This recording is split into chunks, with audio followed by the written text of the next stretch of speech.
Meus irmãos, minhas irmãs, hoje nessa festa de São Pedro e São Paulo, nós estamos celebrando o alicerce da nossa fé. Essas pessoas, esses dois apóstolos, receberam uma grande missão, e Pedro, que esteve com Jesus, e Paulo, que recebeu depois, não conheceu Jesus, mas teve uma experiência profunda com Jesus. Eles receberam a grande missão do anúncio do Evangelho, de fazer com que a fé da igreja fosse estabelecida sobre aquelas verdades reveladas por Jesus, e confirmar os seus irmãos na fé. É sobre este alicerce que nós estamos edificando a nossa caminhada.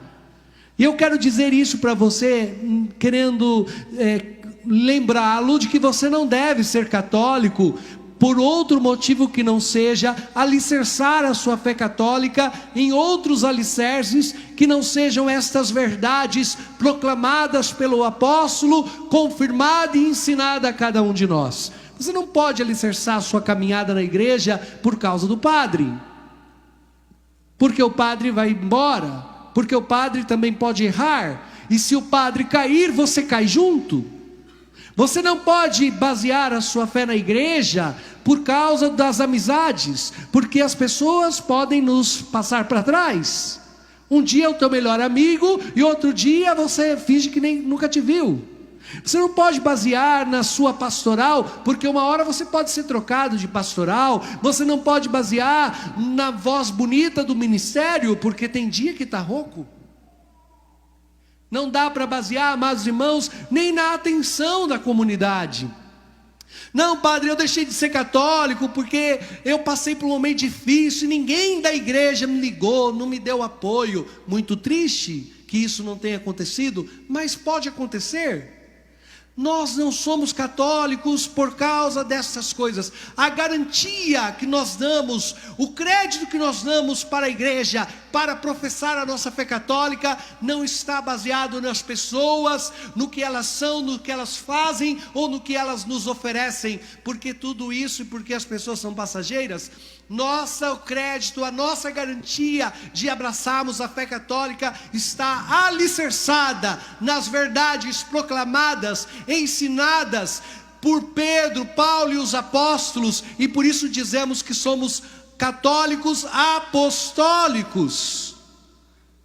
É a fé dos apóstolos que nos garante, é a fé dos apóstolos, os alicerces a qual estamos construindo a nossa fé. E a catolicidade, que significa a igreja que está no mundo inteiro, numa união, proclamando uma mesma fé, se manifesta na figura do Santo Padre, o Papa. Quando alguém diz que está unido ao Papa Francisco, está professando a sua plena unidade na fé, com a mesma fé que foi proclamada por Pedro, por Paulo e por todas as gerações, anos e anos seguintes. Estamos proclamando que nós vivemos nesta mesma unidade, que nós professamos ainda as mesmas palavras, o mesmo ensinamento que eles receberam, a mesma fé que eles ensinaram e que derramaram sua vida, que entregaram sua vida, derramaram seu sangue para que chegasse até nós. Esta catolicidade faz com que, se você sair daqui para ir na missa em qualquer lugar, você vai entender a missa. Você pode até não entender o que o padre está falando, mas você vai saber que parte da missa que está, pelo menos. Pelo menos a comunhão ninguém perde, né? Essa parte não tem erro. Se você for em qualquer igreja católica no mundo inteiro, você vai saber que lá se ama Nossa Senhora, que lá se adora o Santíssimo Sacramento, que lá se professa um só batismo, que lá se confessa. Que bonito, que experiência bonita que eu tive quando estava lá em Medjugorje. Perguntaram, você é padre? A moça perguntou lá na língua dela, eu entendi que ele estava perguntando isso, né? Aí eu falei, sim, padre. Aí ela falou, confissões. Confissões. Aí tinha uma cabine, tinha um monte de cabine assim para confissão. E na porta das cabines tinha a língua que os padres falavam. Aí tinha várias línguas escritas lá, e eu procurei uma que só tinha português e na língua dos anjos. Aí não tinha na língua dos anjos, fiquei só na do português mesmo. Aí entrei lá, e fiquei atendendo as confissões. Todos os peregrinos da língua portuguesa podiam entrar lá naquela cabine, e aí tinha de diversas línguas. Que coisa extraordinária, que sinal da catolicidade da nossa igreja, em todos os lugares, celebrando os sacramentos, os mistérios da fé, como assim receberam os apóstolos, e que ela permanece firmada sobre a verdade proclamada de Pedro, sobre a doutrina a qual Pedro recebeu a graça de confirmar quando professou. Os outros estão perdidos, os outros dizem que o Senhor Jesus é, os outros dizem que Jesus é, talvez Elias, talvez João Batista, mas e vocês? Então Pedro, cheio da graça de Deus, proclama: tu és o Cristo, o Filho do Deus vivo, e nos confirma, e nos ensina, e tem guardado dentro da igreja esta mesma profissão, que hoje também todos nós fazemos: Jesus, o Cristo, o ungido do Pai, o Filho do Deus vivo.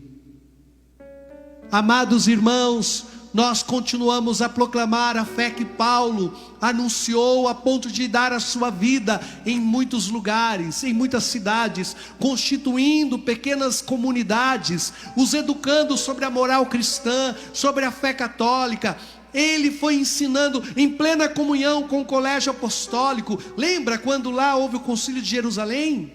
Quando Paulo estava em dúvida sobre a circuncisão dos pagãos que se convertiam ao cristianismo, ele foi lá junto de Pedro, ele foi lá ouvir a palavra de Pedro, porque os apóstolos entendiam, não foi para qualquer um, mas para Pedro, que o próprio Jesus disse: sobre esta verdade que você professa, sobre você que eu vou colocar sobre o comando da minha igreja. A igreja não é de Pedro, a igreja é de Jesus, mas Pedro recebeu de Jesus estas palavras, porque cheio do Espírito Santo você professou a verdade, você entendeu. Você deve guardar, Pedro, você deve confirmar os teus irmãos, para que não se desviem destas verdades, para que não se percam da minha igreja.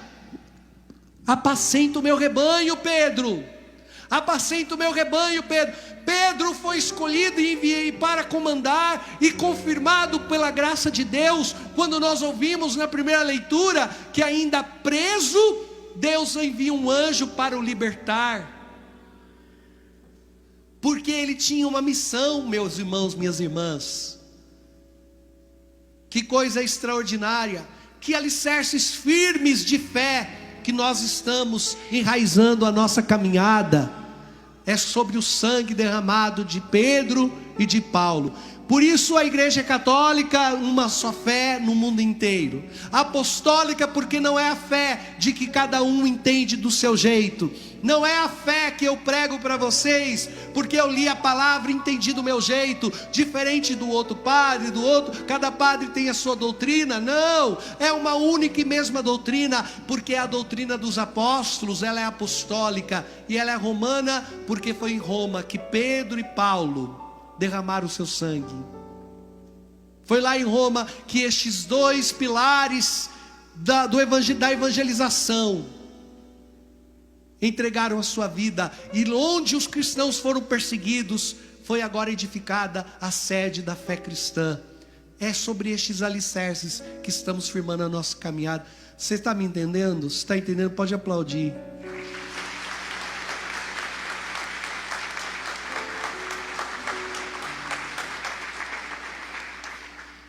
É preciso que a gente entenda isso, porque se todos os católicos entendessem isso, gente, nós não cairíamos, não seríamos levados pelos ventos, pelas ondas do mundo, das ideologias, das seitas que vão surgindo, de tantas e tantas igrejas que vão se multiplicando. Nós não seríamos levados, manteríamos a nossa comunhão, manteríamos a nossa caminhada sobre este alicerce. Gente, eu quero dizer para você, se você juntar um dinheiro para comprar uma casa, você entregaria para qualquer pessoa? Olha, fulano trabalha com imobiliária, mas eu não conheço ele, nunca ouvi falar de ninguém que comprou casa com ele, eu não sei como que funciona direito, mas eu sei que é melhor, é bom, é bem agradável, ele é muito simpático. Você entregaria o seu dinheiro? Tem gente que entregaria, mas enfim, o que aconteceria no final? Você guarda um dinheiro para fazer uma festa de casamento? Você contrataria um buffet que você nunca ouviu falar? Ah, você ia lembrar do casamento da sua prima, da sua irmã. Ah, eu fui no casamento lá do vizinho. Nossa, que festa maravilhosa, aqueles croquetes. Ah. E aí você contrataria. Gente, se nós somos seletivos para entregar o nosso dinheiro, se nós somos seletivos para entregar o nosso fruto do nosso trabalho, até para pôr um filho na escola, se nós somos seletivos para essas coisas, por que não sermos seletivos para entregar a nossa alma? O cuidado da tua alma, o cuidado da tua salvação, você vai entregar para ser conduzido por quem? Por alguém que entendeu o Evangelho há 200 anos atrás? Por alguém que entendeu o Evangelho há 500 anos atrás? Por alguém que entendeu o Evangelho ontem? Vai ser o pastor da tua alma? Vai te entregar uma doutrina segura? Por que entregamos a nossa alma aos cuidados que senão de uma doutrina e de uma fé de 2000 anos? Por que não entregamos a nossa alma aos cuidados de uma fé professada pelos apóstolos e guardada pela igreja? Não, amados irmãos, se nesta fé, pelo batismo, nos abriram a porta do céu, que não nos desviemos, mas ao último dia da nossa vida, sejamos encontrados em comunhão com esta mesma fé e com essa igreja. Sejamos encontrados em comunhão com Pedro e com Paulo, perseverantes, fecundos, amadurecidos, não mais como crianças, mas como homens e mulheres que aprenderam a amar Jesus Cristo. Sejamos encontrados no convívio dos eleitos. Ah, que alegria no último dia. Você que passou nesse mundo a fé católica, amando os santos. Eu estou com a máscara do Padre Pio ali. Ah, imagina eu chegando no céu e cumprimentando ele. Oi, Padre Pio, sou eu. Imagine você chegando no céu e encontrando os santos da sua devoção, a Virgem Santíssima. Você chegando no céu e abraçando o convívio dos eleitos, podendo ver Pedro, ver Paulo, ver Santa Teresinha.